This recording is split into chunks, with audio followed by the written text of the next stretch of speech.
final de ano chegando, e os principais aí, gestores, investidores, empreendedores estão se organizando, né? Tentando buscar aí, compreender onde ancorar suas expectativas agora nesse novo ciclo, tentando entender um pouco quais são as oportunidades que se abrem nesse novo mercado, entender um pouco onde depositar melhor seu recurso, proteger seu patrimônio, ampliar eventualmente seu patrimônio. E muita coisa acontecendo no nosso mercado.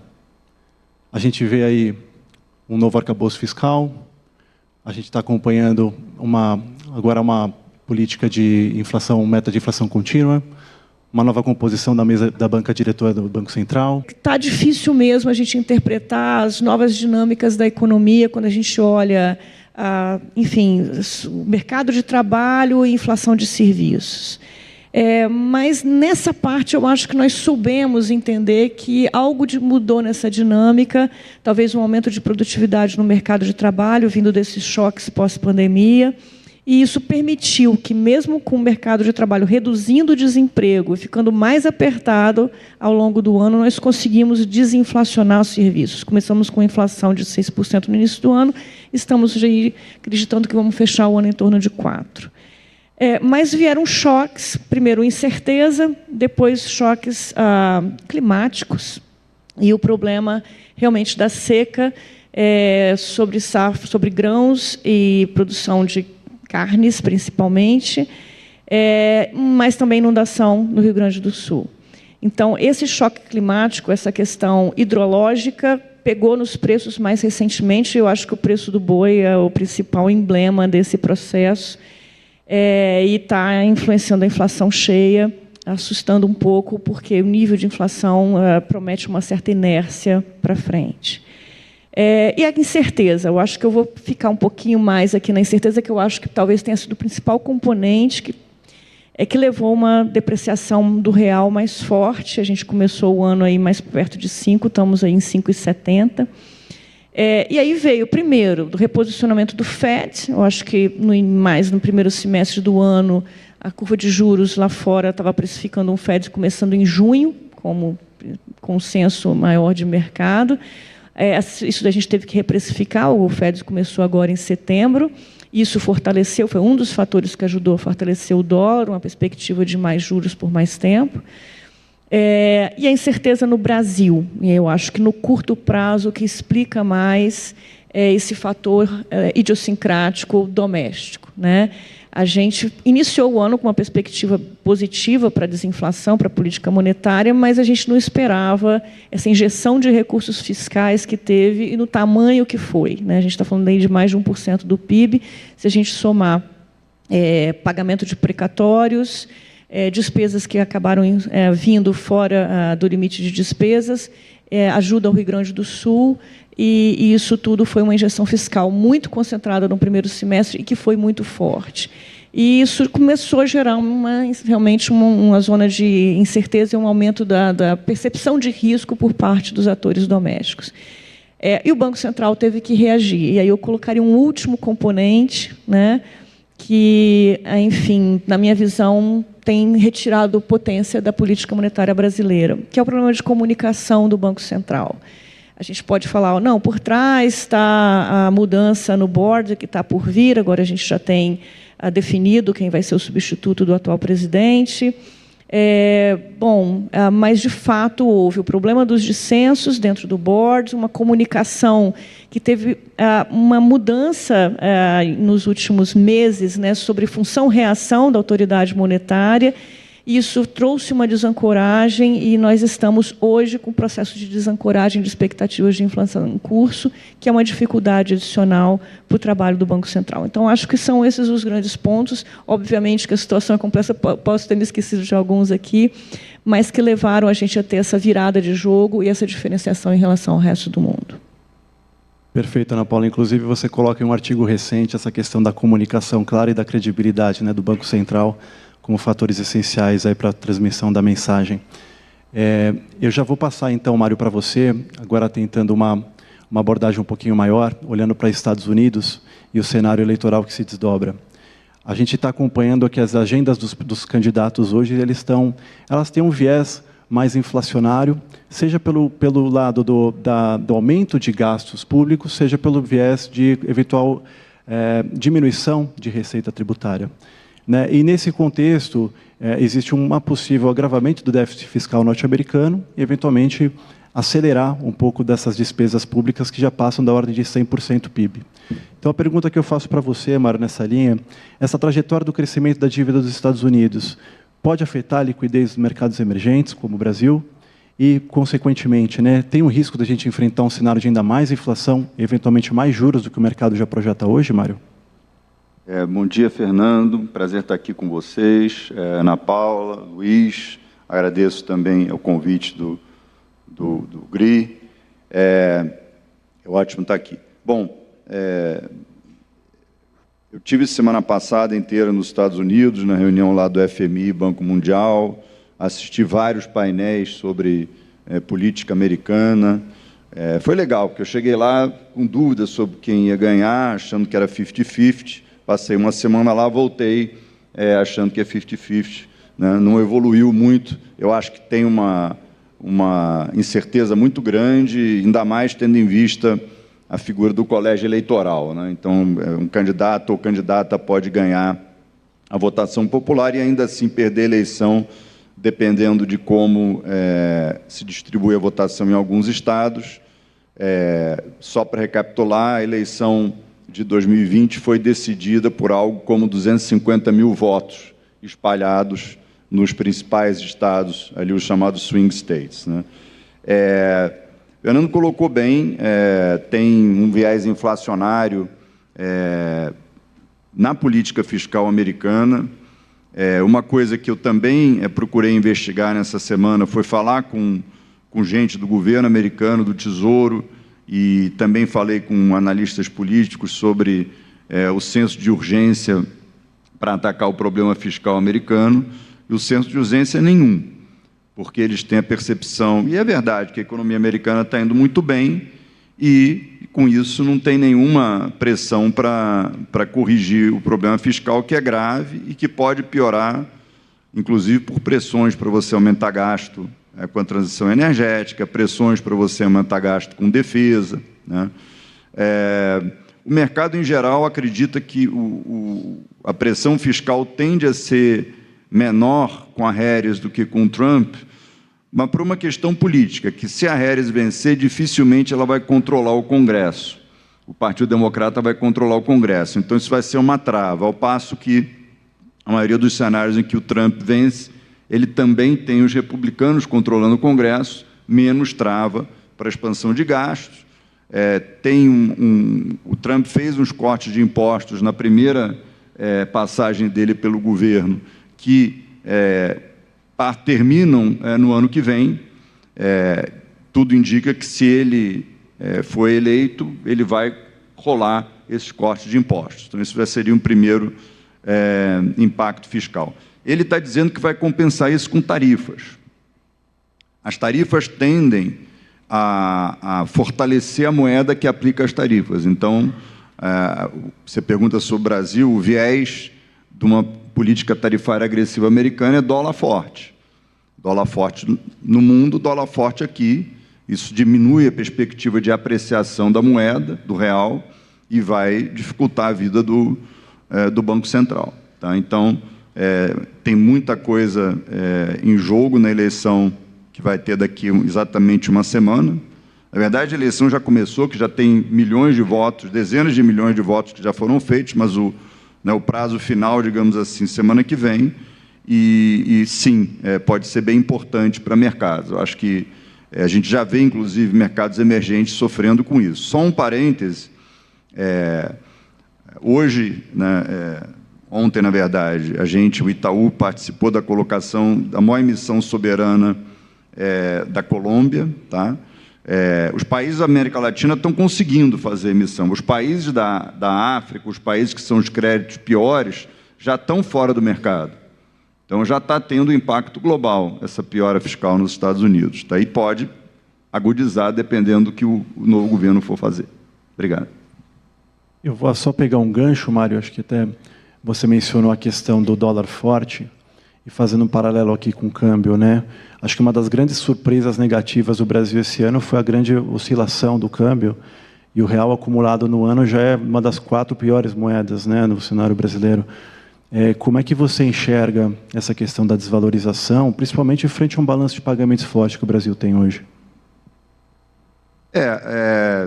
Bom, sim, sem dúvida, o real foi uma das piores moedas. Acho que a gente teve 2 momentos nos últimos anos de redução do risco Brasil e apreciação, fortalecimento do real.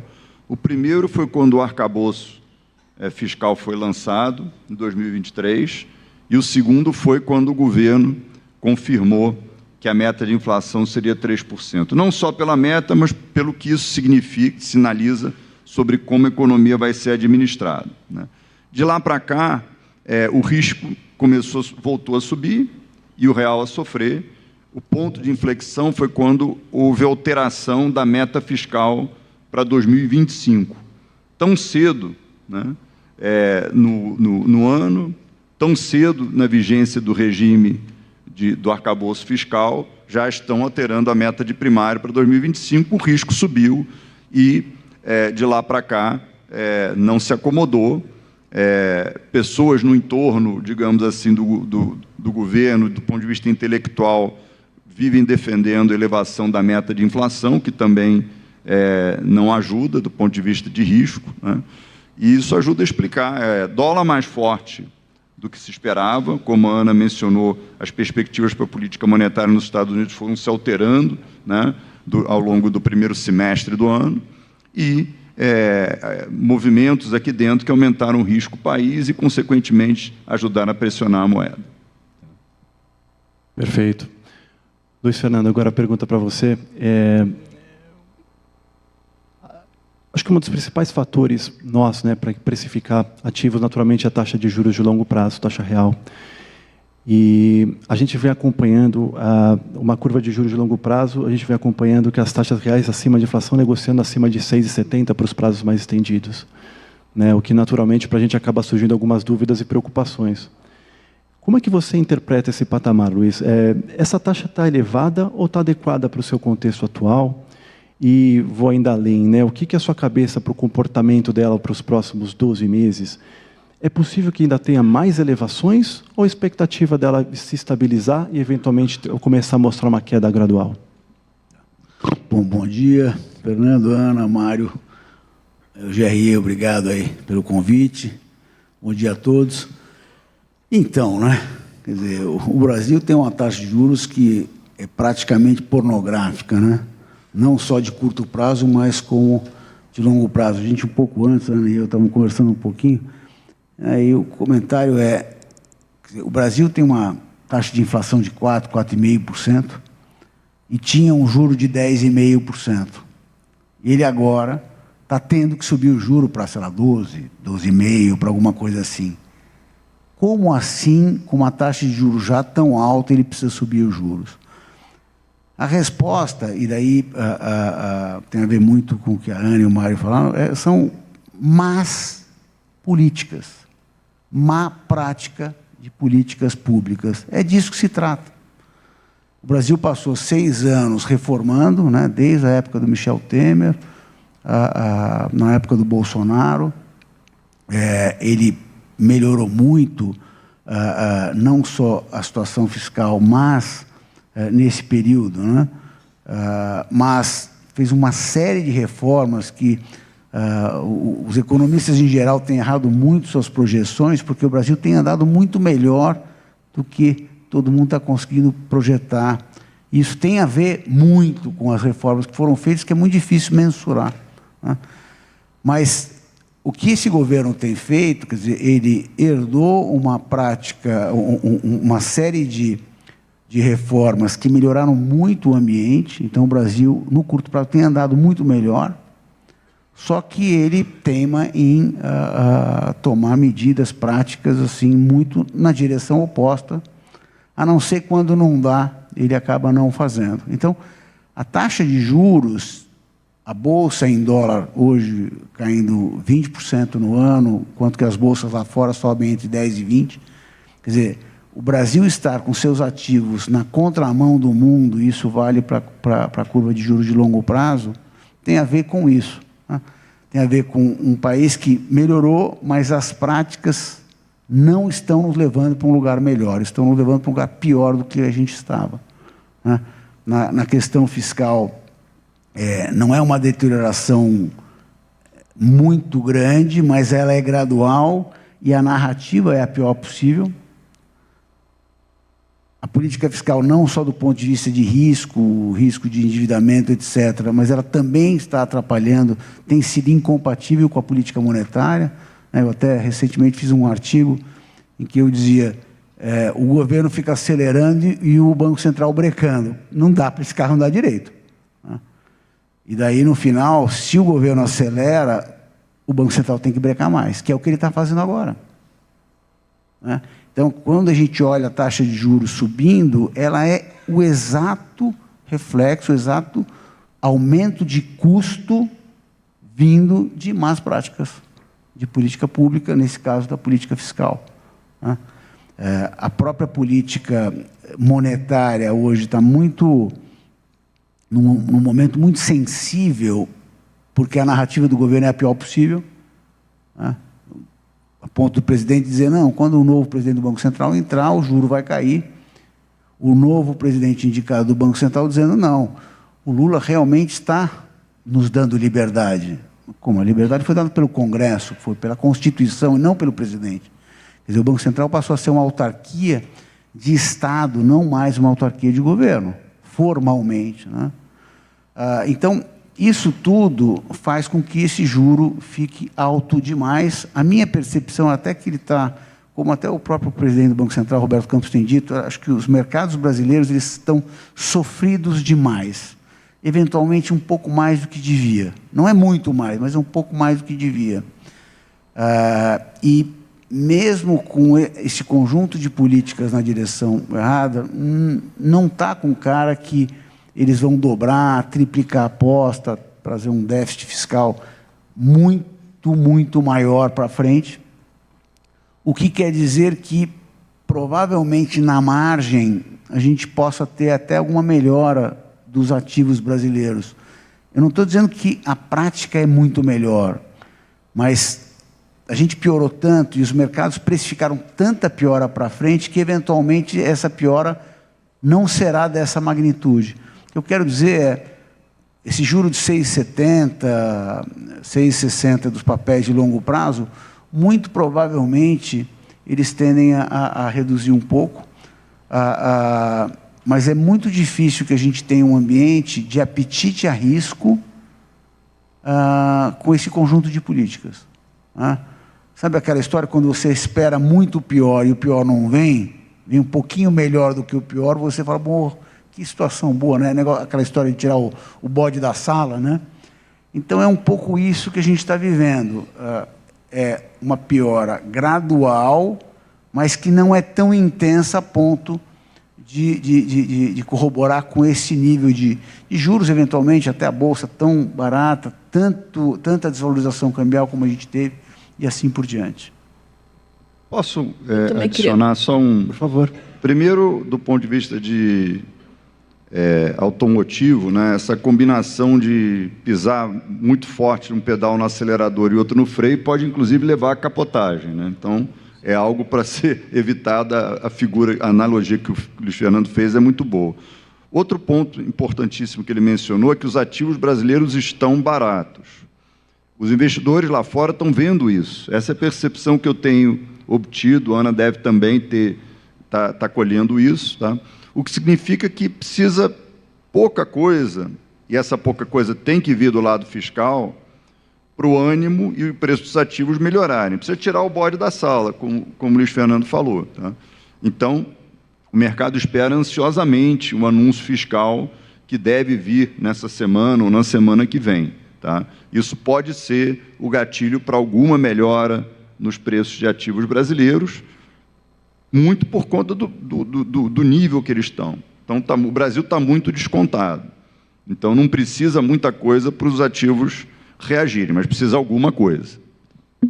Eu acho que eu ia comentar exatamente isso que o Mário falou. Minha complementação é que nós temos uma oportunidade de melhorar, né, essa precificação de ativos, de facilitar o trabalho do Banco Central, aliviar a pressão que a política monetária está tendo. Agora, a intensidade dessa melhora e a duração dela até vai dependendo muito do que vai vir dentro da expectativa dos mercados, dentro desse, vou chamar aqui de pacote de medidas que o governo está prometendo anunciar aí mais para meados, final de novembro. Com alguns senões, assim, sempre existe aquela análise que a gente faz sobre a viabilidade de aprovação das medidas e o tempo que ela vai demandar para ser aprovada, porque o Congresso está com uma pauta muito pesada, com outras matérias, inclusive prioridades do governo, que vêm numa direção contrária da política fiscal, como, por exemplo, a preocupação de aumentar a faixa de isenção do imposto de renda. Então, ok, tem a tributação dos super ricos e tal, mas talvez um foco maior nessa agenda do controle de gastos, que ninguém aqui está falando em reduzir gasto. O Brasil não consegue simplesmente ter uma queda de gastos públicos, porque entre 92% e 94% do orçamento é gasto obrigatório. Realmente a gente tem uma perspectiva de que esse gasto vai crescer menos e de uma forma mais sustentada em função da própria dinâmica da economia. É disso que a gente está falando. Então, é realmente muito importante esse momento à frente, quando o governo tem uma chance de virar, parcialmente, pelo menos, esse jogo das expectativas, dado que a gente tem componentes externos também. Agora, um outro ponto que tenho ouvido muito de preocupação dos agentes que estão operando nos mercados e que, no final das contas, geram esses preços mais acirrados, é a gestão da dívida pública nisso tudo, né? A gente saiu depois, na época da pandemia, quando a gente teve ali a Selic de 2%, a gente saiu de um juro real implícito nos papéis de mais longo prazo do Tesouro, nos prefixados, de 4%, a gente está perto de 7% agora. Então, é uma oscilação muito grande. Nos momentos que o Tesouro se vê favorecido pelas expectativas de mercado, ele tenta emitir, né, o máximo que pode para colocar na curva um preço melhor, né, na rolagem da dívida. No momento atual, o Tesouro pisa no freio, né? Ele não vai emitir, não vai incorporar na curva de juros essa taxa de 6,60, 6,70. Ele vai simplesmente tentar encurtar a dívida e emitir pós-fixado. E aí não é exatamente o que o mercado quer, né? Então, eu acho que mais até do que o papel do Banco Central na condução dessas expectativas, foi o que eu comentei, numa comunicação mais clean, né? A política fiscal é que dita essa dificuldade, né, da gente ter uma precificação dos juros embutidos na dívida pública, que acabam fazendo a marcação, né, para o mercado atuar nessa parte privada, no mercado de capitais, aonde não entra diretamente o papel do Tesouro.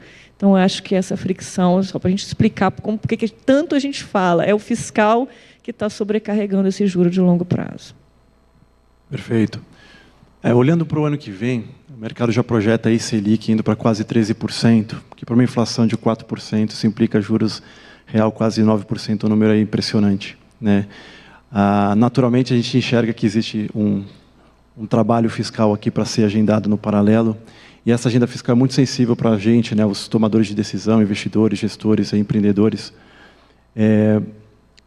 E ano passado, o governo trouxe um pacote fiscal que trouxe um pouco mais de tranquilidade imediata ali para o mercado, né, deu uma acalmada, mas logo na sequência, esse ano, o governo já vem acelerando alguns gastos, né, despesas, que trouxe um pouco mais de preocupação com o ritmo, né, do aumento das dívidas que o governo foi assumindo.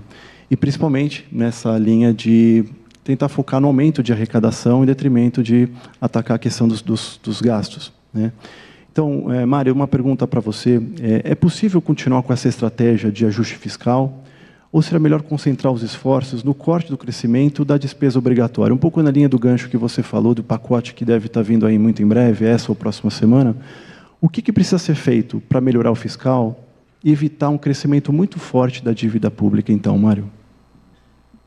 Acho que seguindo a linha que a Ana levantou, tem que conseguir controlar os gastos. Para controlar os gastos, você tem que ter mais flexibilidade na gestão.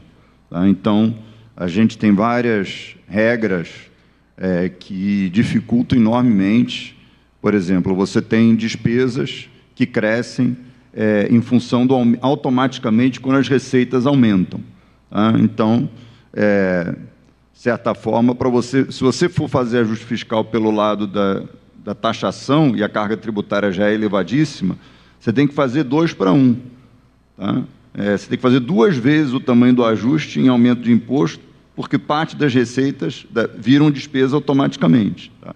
Esse mecanismo dificulta muito a busca da estabilidade da dívida, não parece fazer sentido do ponto de vista de trajetória da dívida. Tá? Então, acho que vai ser, em algum momento, necessário atacar a rigidez do gasto público. É um tema politicamente difícil, mas terá que ser enfrentado. De outra forma, a gente vai ter que viver sempre na expectativa de aumentos adicionais de uma carga tributária que já é bastante elevada para um país do nosso nível de desenvolvimento, que claramente não só o nível da carga tributária, mas a incerteza sobre futuras elevações da carga tributária inibem o investimento do setor privado. Né?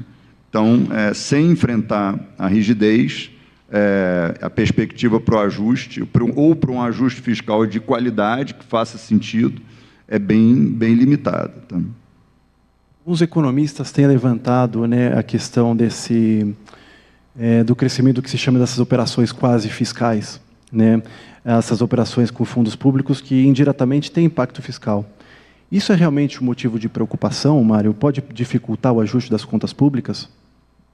Porque reduz a transparência, né, da política fiscal, tá? E, de certa forma, é uma espécie de auto-engano, porque não é porque uma despesa está alocada num fundo que, eventualmente, ela não impacte a trajetória da dívida. Tá? É a mesma coisa do sujeito dizer que ele vai fazer dieta, ele está contando calorias, mas batata frita não conta.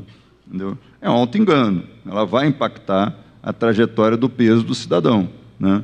Então, a gente vê com preocupação, tem economistas muito competentes e reputados que estimam que isso pode estar chegando próximo a 100 bilhões de reais. Né? Então, sim, acho que chama a atenção de todo mundo, tá?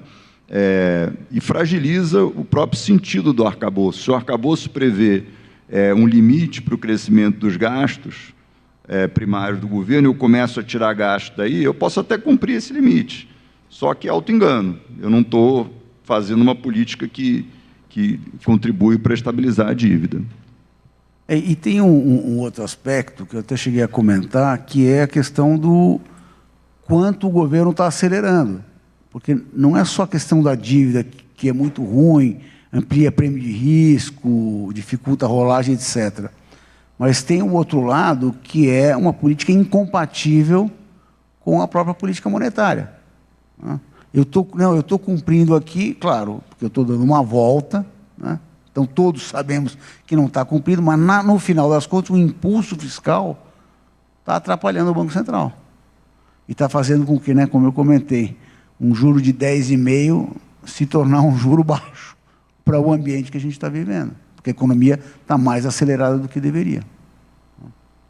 E aí, assim, me lembrando aqui o termo que o Mário usou sobre o senso de urgência para a política fiscal nos Estados Unidos, eu acho que esse senso de urgência seria muito importante no Brasil. Eu fico imaginando se a gente tivesse feito um sinal de contenção de gastos mais cedo no ano, e preparado o ano para que os desembolsos, né, os gastos tivessem uma contenção maior, eu acho que talvez a gente estaria em outro mundo em termos de percepção de risco. Então, acho que esse senso de urgência valia para momentos passados, mas continua valendo agora. Eu acho que é um tema super importante. Muito bom. Nosso fórum começa a convergir agora para o mercado imobiliário, né, que acho que é um pouco do DNA dos participantes aqui desse evento. e eu não consigo fugir dessa agenda, acho que até a ideia é escutar um pouco vocês a respeito. Tem alguns temas aí bem latentes, e eu quero começar, Ana Paula, com você, mas eu quero escutar a opinião dos demais. Você escreveu recentemente um artigo muito interessante sobre os desafios e meios para destravar o crescimento habitacional, o investimento no crescimento habitacional, e, obviamente, levanta alguns pontos aí que nós, aqui, agentes do mercado, temos algumas preocupações. O mercado imobiliário, como todos sabem, é um dos principais propulsores do nosso PIB, é um dos grandes representantes aí em termos de emprego, estoque, fluxo de emprego, fora sua função social muito importante na questão de moradias. A gente já vem aí, ao longo dos últimos anos vendo alguns recordes importantes em termos de volume de financiamento imobiliário, quantidade de unidades lançadas e vendidas, mas agora, cada vez mais, a gente se depara com um grande desafio, um gargalo, que é a questão do funding, né? Principalmente a questão do funding da poupança, e tem uma derivada aqui, que é o papel que o mercado imobiliário começa a exercer cada vez mais dentro dessa química. Então, o que eu trago um pouco para você, Ana Paula, começar por você, como é que você vê os desafios do funding que o mercado está enfrentando agora? Qual é o papel do mercado de capitais dentro do financiamento do setor imobiliário? Especialmente pensando em termos de prazos médios e longos para sustentar o crescimento e a maturação desses projetos. Obrigada, Fernando. Bom, o que o artigo tentou falar é que destravar o crescimento do mercado imobiliário brasileiro passa essencialmente por custo de capital, né, juros, e confiança, segurança jurídica, né? E isso está escrito aqui na história brasileira. A gente tinha, no início do Plano Real, um mercado imobiliário contando aí 2% do PIB, a gente chegou a 10% do PIB, que é mais ou menos onde estamos agora. E isso foi muito da estabilização monetária, né, e de algumas reformas micro, com patrimônio de afetação, e outros instrumentos que foram colocados para aumentar a segurança jurídica de quem empreende nesse segmento. O que fazer daqui para frente, né? Nós temos um fator muito importante que tem acontecido, que é o aumento do mercado de capitais e da participação do mercado de capitais na captação de recursos para esse segmento. Então, hoje, o mercado de capitais já responde por 40%, contra 60% que ainda são esses fundos incentivados ou que têm enfim, algum tipo de redução de custo e que levam a uma diferenciação dessa captação. Então, por exemplo, a poupança, a gente tem o funding da poupança, a poupança é praticamente uma taxa fixa no Brasil, próxima a 6% ao ano, mas quando a Selic está baixa, isso muda de proporção. E a gente tem o fundo de garantia, que é 3% ao ano de remuneração nominal, mais algum retorno do lucro que o fundo dá eventualmente, mas que é discricionário, praticamente, a volta disso para as contas. Então, são fundos que são subremunerados, vamos chamar assim, e que geram um funding mais barato para a construção civil. Mercado é mercado, né? Esses 40% estão indo a mercado e captando aí muito próximo do custo efetivo do capital. Então, assim, dois temas. A gente tem que reduzir esse custo de capital, e a gente acabou aqui na primeira fase dessa discussão enfatizando que passa muito pela política fiscal, pelo controle de gastos públicos, essencialmente. Se a gente conseguir voltar a ter um juro neutro em torno de 3%, como tivemos ali alguns anos atrás, antes da pandemia principalmente, vai ajudar muito o setor. Então, isso é fundamental. Continuar nessas reformas micro que deem segurança jurídica é fundamental também para que o setor tenha confiança, mais garantias e condições de, por exemplo, né, ter uma precificação mais adequada. Eu citei no artigo ali o caso de que você hoje no Brasil pode fazer um pré-pagamento do seu financiamento habitacional, dado que em alguns momentos a taxa de juros pode convergir para baixo da taxa que você tomou, e isso não tem nenhuma taxa para quem faz o pré-pagamento, mas isso é uma insegurança muito grande para quem precifica essa operação de crédito em longo prazo. Então, isso, por exemplo, é um fator que prejudica a segurança jurídica, mais do que a segurança jurídica, a segurança de precificação, o horizonte de precificação dos atores que estão emprestando. E eu acho que tem assim, um fator que talvez até me incomode um pouco, porque me vejo como uma trava autoimposta, né? Se a gente conseguisse abrir mão desse funding subremunerado, o mercado de capitais com certeza se desenvolveria mais. Então, é quase que um trade-off, né? Quando a gente tem o custo de capital tão pressionado como está nesse momento, falta recursos para a construção. Então, tem uma escassez de funding, porque nós temos ali essa subremuneração. Eu imagino que, como a gente fez com a TLP/TJLP recentemente, onde foram tirados partes dos subsídios creditícios do sistema e a taxa de juros baixou para todos, isso é algo que poderia acontecer se a gente tivesse, por exemplo, o FGTS a mercado, né?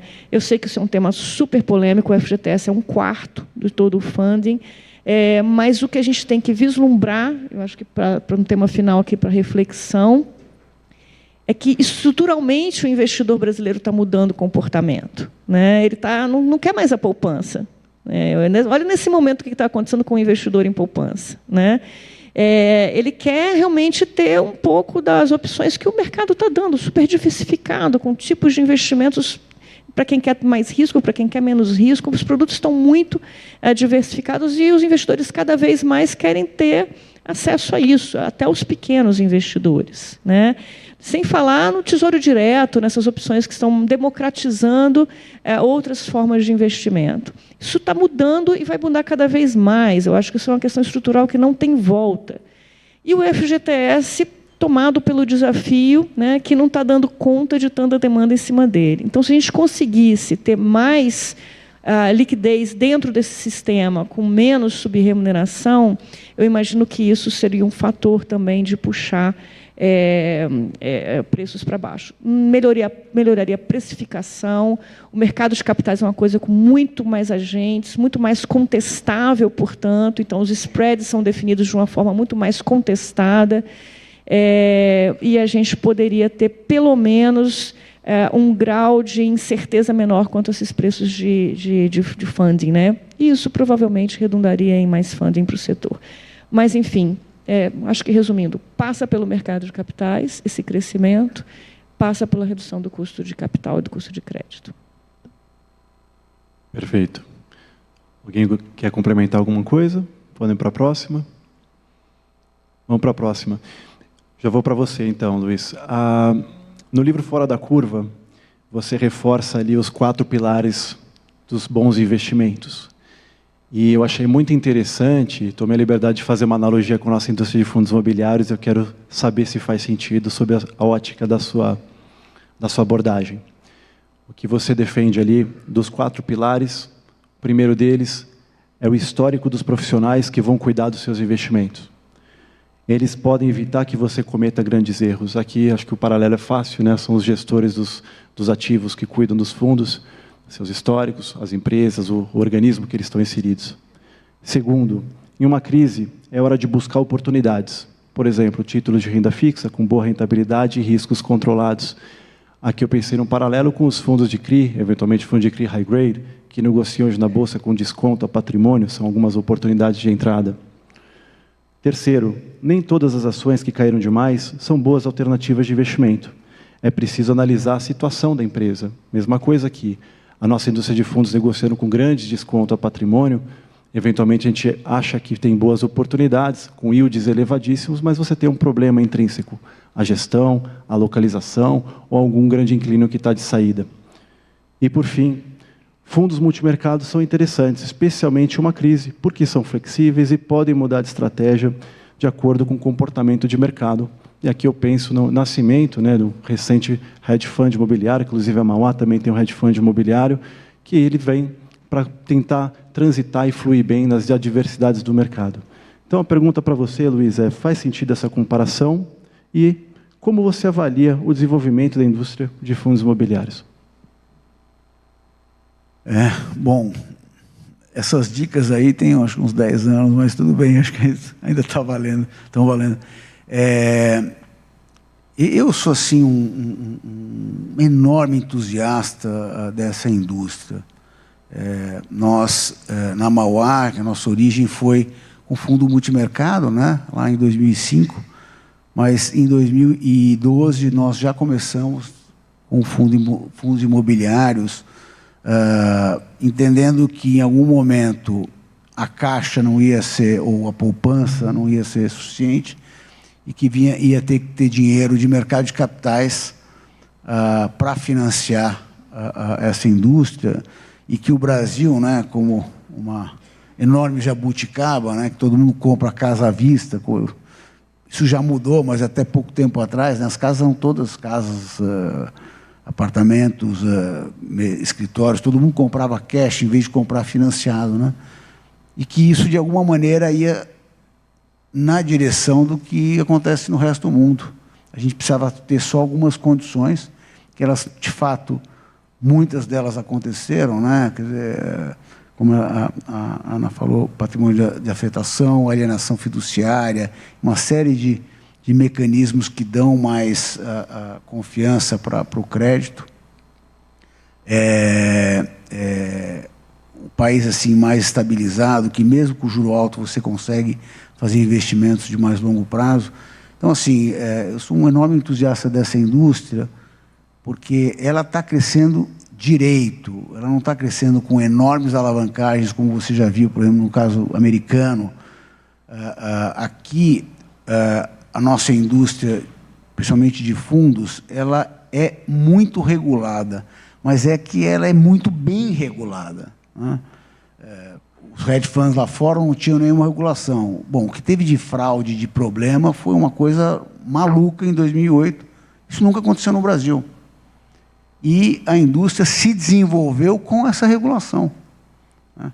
Tá certo que o regulador foi muito próximo do mercado, no sentido de desenvolver vamos dizer, a indústria, mas o fato é que a gente tem uma indústria hoje muito saudável, não corre risco que não deveria, a chance de ter fraude é baixíssima.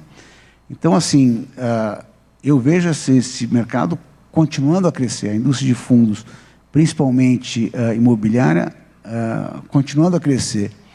Infelizmente, a taxa de juros no Brasil é muito alta por um outro fator, que é um fator que, enfim, a gente vai ter que consertar em algum momento, mas a gente tem que conviver. Então, hoje, realmente está muito mais difícil para captar, está muito mais caro, quer dizer, você viabilizar hoje o investimento imobiliário está muito pior, mas eu acho que é uma grande oportunidade o que está acontecendo. Quer dizer, como eu comentei, eu não acho que a curva de juros de longo prazo vai subir muito mais, pelo contrário, provavelmente ela cai um pouco para frente.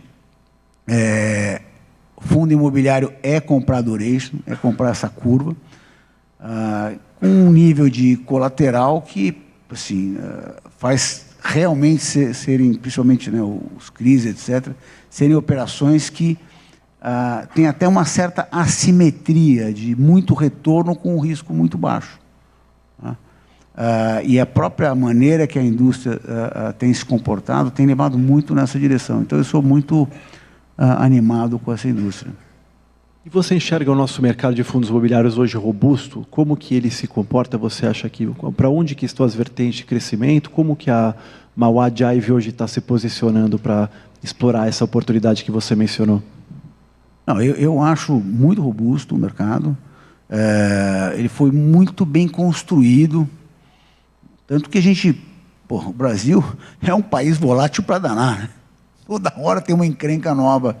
Mas você não vê notícias de um monte de fundos ou crise, etc., dando problema. Claro que dentro de uma indústria gigante, você vai ter algum problema, mas são muito poucos os problemas, né? E aqueles, quando a gente olha, a maioria dos gestores toma o cuidado que deveria tomar. Então,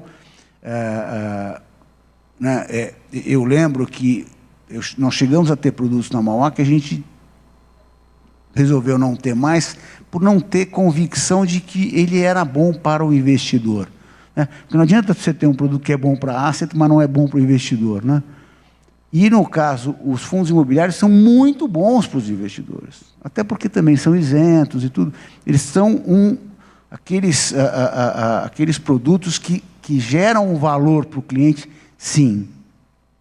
Então, eu acho que vai continuar, principalmente a parte de papel, vai continuar crescendo bastante.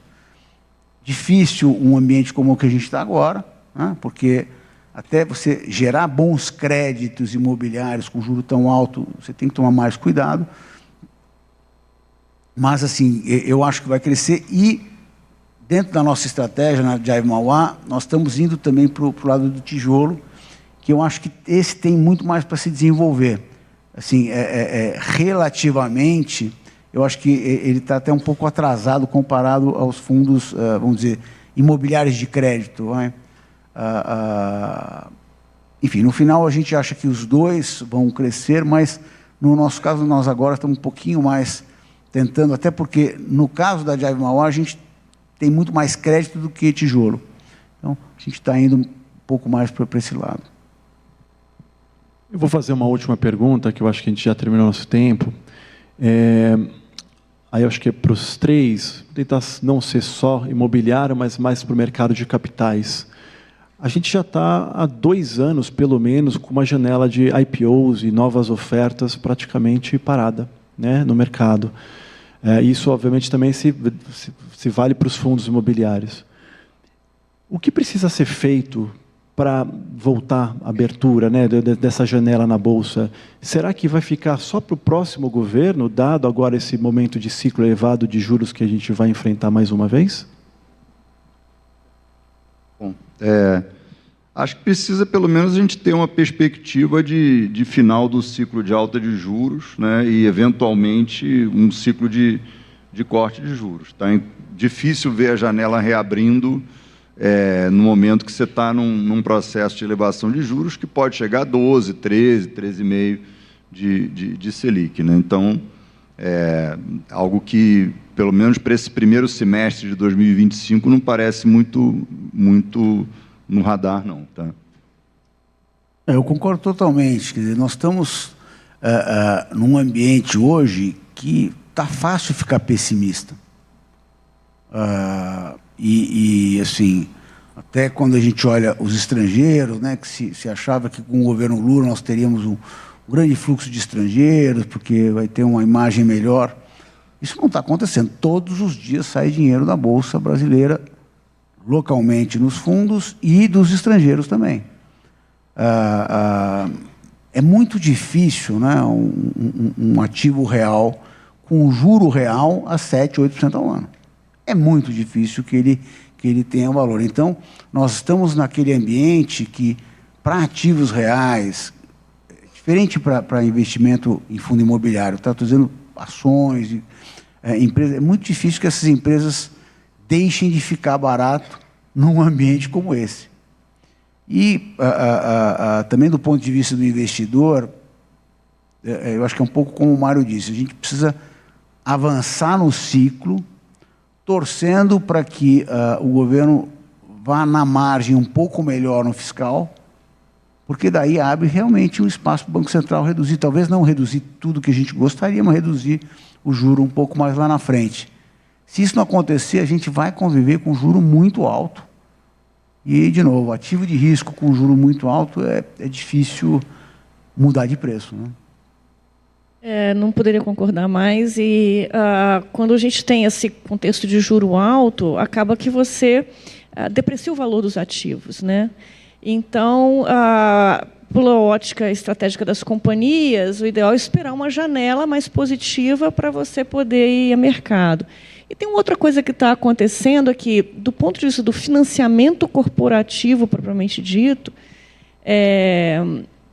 você tem, enfim, o mercado de capitais está mais profundo no Brasil, e veja o que está acontecendo com a colocação de debêntures, por exemplo, né? Você tem uma colocação importante e os spreads estão reduzindo. Então, quase com um alívio sobre essa tensão de juros que você está tendo. Então, 2 coisas, né? Você consegue alternativas de curto, médio prazo para ter financiabilidade entre as corporações, entre as companhias, e você espera uma janela melhor, né? Então, previsibilidade e um juro moderado previsível, acho que são fatores essenciais para a gente voltar a ativar e tornar a Bolsa Brasileira mais profunda. Quer dizer, está tendo uma rotação de ativos imenso para a renda fixa. Então, eu acho que componente, de novo, a gente volta ao início da nossa conversa, esse componente de previsibilidade, confiança, redução do risco implícito que vem da política fiscal e do controle de gastos é fundamental. Perfeito. Senhoras, a gente já chegou no nosso tempo. Eu agradeço mais uma vez a presença dos três, acho que foi uma aula. É um grande prazer aqui dividir esse palco com vocês. E a gente se coloca à disposição. Obrigado.